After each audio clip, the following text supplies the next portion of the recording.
Mesdames et messieurs les membres du syndic du Val d'Aran, mesdames et messieurs les présidents les vice-présidents, pardonnez-moi, c'est prémonitoire, de la communauté de communes, mesdames et messieurs les maires, mesdames et messieurs, et bien évidemment, je n'oublierai pas madame la sénatrice honoraire, ma chère Josette, qui fait beaucoup, et c'est ce qui a été dit, et je vous ai écouté attentivement, récapituler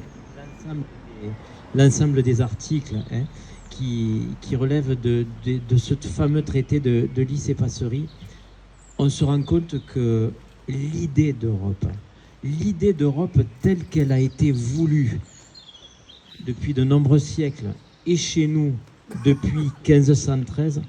ce n'est pas une idée vaine. Parce que ce qu'on met en avant, et je pense que c'est fondamental de le répéter en ce moment, c'est que l'Europe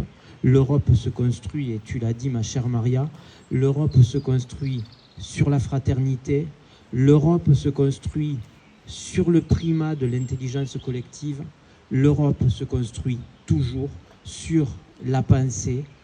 et jamais sur la force. Et c'est important de le rappeler en ce moment, parce que la force, le coup de force, règne à nouveau en Europe. L'Europe aujourd'hui est à nouveau un territoire en guerre. Et là, nous ne sommes pas du tout fidèles à l'esprit de Lys-et-Passerie, parce que nos ancêtres communs, ceux qui parlaient la même langue, ceux qui avaient la même culture, ceux qui considéraient que cette frontière entre deux États était arbitraire, parce que de fait, comme toutes les frontières, elle était une construction arbitraire, ces femmes et ces hommes avaient d'ores et déjà fait le choix, le primat de l'intelligence sur la force, le règlement des conflits par la discussion, par la fraternité et par l'humanisme. L'humanisme qui allait guider toute cette idée d'Europe. Et là, on retrouve clairement nos États respectifs, que ce soit Cervantes, que ce soit Hugo, plus proche de nous, Picasso, cette idée de dire tout le temps, on va faire ces fameux États-Unis d'Europe dont parlait déjà Victor Hugo,